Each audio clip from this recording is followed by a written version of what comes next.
One book to scare me. One book to doubt me. One book to haunt my shelf, yet in my hands astound me. I hadn't ever watched the movies up to that point. I wasn't part of the fellowship. I didn't speak Elvish, but did dream of second breakfasts. What about second breakfast? And yet, somehow, one day I found myself holding over 1,000 pages of The Lord of the Rings in one massive volume. No breaks, no mercy, it was my ego leaving no escape. This wasn't just a book. It was a mountain, a literary Everest I thought I'd never climb. And yet, I did. And somewhere between the Shire and the fires of Mount Doom, something in the way I saw stories, worlds, and wonder shifted permanently. This is the Media Guy, and this is how The Lord of the Rings changed how I see literature and the art of slow storytelling.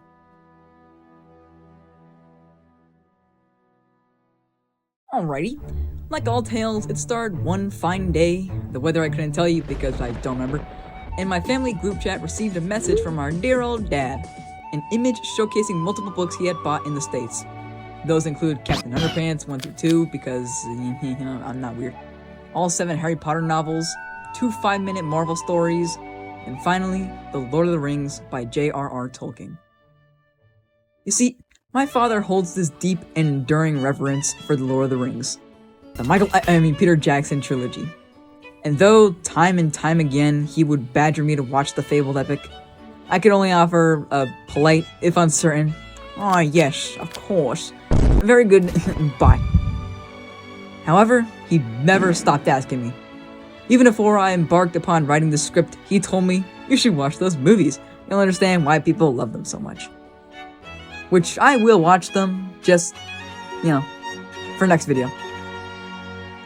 But I'm crisscrossing across the timeline. So let's go back to when I actually got the massive book in my hands.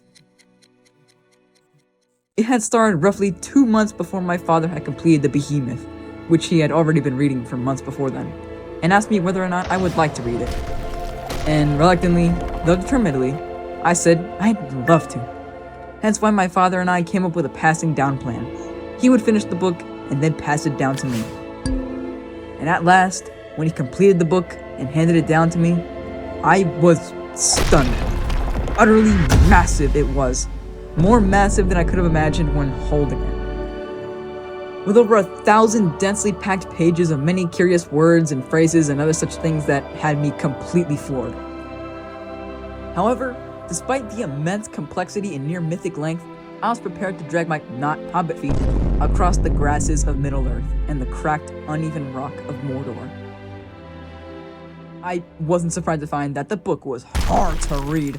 The dialogue was as if I was reading an even more cryptic Bible, and the extremely long paragraphs where Tolkien really decided to focus on the smell of bread and wine were exhausting.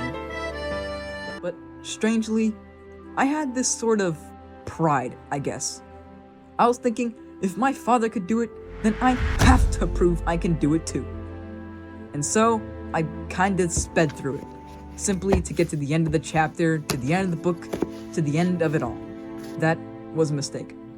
For I realized when entering the Return of the King arc that I had sped past some of the most interesting, detailed, and beautiful writing, characters, and stories I've ever read. I realized that even through a prideful need to say, "See, I read The Lord of the Rings," what eventually got me through, even more than that pride, was a genuine desire to continue reading. I'm gonna say this now, but Tolkien's chops are unequivocally the pinnacle of fantasy writing. World building, character lore, storytelling, sensory experience, Tolkien is the GOAT. I wholly believe that he possesses the most inhuman ability to dig into your mind and force you to read carefully. Not out of obligation on your part, but out of genuine curiosity and interest. You learn of the Shire, Brandywine, Rivendell, and so many other places I'm sure Tolkien would have forgiven you for misunderstanding certain things. I don't want this video to be another 1,000 pages, and so I'll conclude with this. The world building, lore, and sensory experience are top notch. However, take heed of this. Do not forget that this book is long for a reason. But I am earnest when I say that sticking with it for that long, long run, you will understand. Middle-earth and its lush lands will provide you with the most compelling, fleshed out, and real world, just like our own. Wait. There's a solemn, almost reverent weight in beholding the Lord of the Rings. Bound in shadow and gold, etched with age and glory, it does not sit upon a shelf. It rests like an heirloom unearthed from beneath the ruins of time. And in that first quiet moment, gazing upon its pages, I was struck not merely by the art, but something different, something felt. Middle-earth, I realized, was not some parallel world, nor a conjuring of pure fantasy. It was, if the legends be true, our world, seen through the fog of forgotten ages. The Shire, Gondor, Rohan, these were not distant dreamlands. These were chapters of a long-lost history, faded but not false. And suddenly, this book, this tome I held in my hands, was no longer just a novel. It was a record. The book felt foreboding, sacred, like something I shouldn't have allowed my pride to flip through while eating lunch or absent-mindedly staring out my window. Like it deserved silence, firelight, maybe even a little bit of awe. But somehow, The Lord of the Rings doesn't just tell you about a world, it makes you feel like you're touching something that actually happened, like you're reading the diary of an age long buried. And it's not just the story, it's the tone, the rhythm, the gravity of the words, the way the sentences march forward like soldiers. The way it describes hills and forests like someone misses them. The way you start thinking of hobbits as ancestors, not characters. Though to have their massive fucking toes is a thought that haunts me. And holding it, actually holding it, man, that straight up does something to you. It felt like I wasn't holding fiction. I was holding myth. Like this is our version of the Iliad, the Bible. One of those texts where the line between the imagined and real doesn't matter anymore. Because either way, it shaped the world we live in now. And yeah, that sounds big, but you know, it felt big. Bigger than a book should feel. It genuinely felt as though I was dedicating time to beholding the tales of real kings, real beautiful elves, and brave rangers and soldiers. And that's what really stuck with me. That's what hit me the hardest. It didn't make me believe in a fantasy, it made me believe in a past.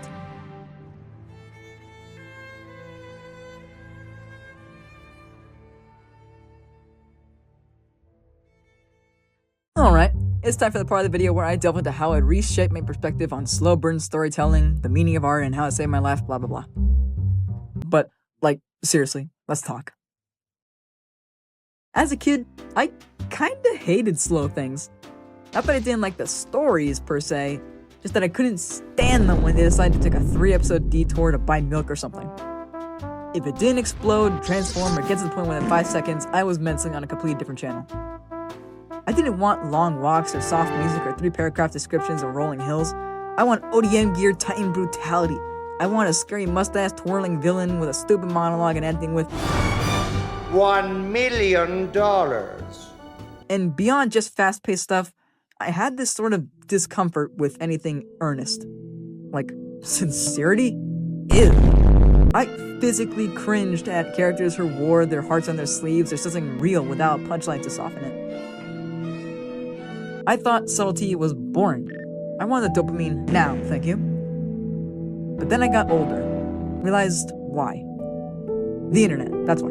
Because the internet has this weird ability to take the deepest, most emotionally raw moment imaginable. Ever since I was a kid, I've hated you. And absolutely razz it to hell. Death, trauma, betrayal, community template, depression, and isolation. Just go touch grass. There's this constant undercurrent of ironic detachment. Like we're all so scared to feel something for real that we wrap every emotion in 3 layers of sarcasm just to make it palatable. It's not just us. The media reflects our fear of honesty as well. In most modern blockbusters, sincerity is immediately undercut by a joke. These things are fleet killers. We can't let it get away. Disengage now, Commander. That is an order. Wipe that nervous expression off your face, 3PO. This joke is awful. A character opens up, cue the sarcasm. Someone dies? Well, that just happened. But The Lord of the Rings never does that. It doesn't wink at the camera. It lets emotion breathe, lets it hurt. It trusts the audience to feel something real without apologizing for it. You shall not pass!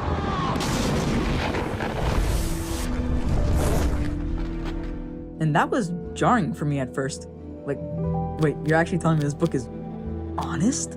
Yes, really unapologetically and eternally. It felt like I was reading something from an ideal world. A world where irony hadn't become some weird defensive mechanism.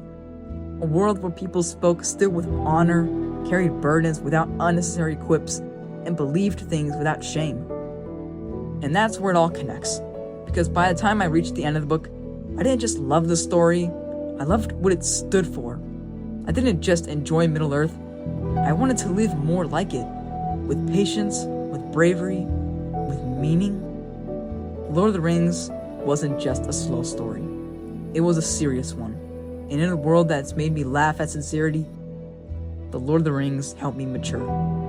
I actually started to notice things. The way the morning grass smells after rain, the taste of fruit when you're actually tasting it, the way the wind doesn't just blow, but wanders. And slowly, I started to crave stories that let me sit in those little things, that didn't rush, that made room for silence, and that didn't talk down to its audience. It wasn't slow in the bad way, it was slow in the true way. The story didn't drag, but unfolded. But here's the thing. Even after I learned to love quiet beauty in the tiny moments, I was still a kid. And sometimes I craved that fast-paced, high-octane feeling. There were days when I'd sit with The Lord of the Rings open and resting on my table, rereading the same paragraph for the third time, going, okay, but where's this going? And honestly, that's fine, because growing up doesn't mean growing out of what you loved. It means making space for what you didn't used to understand.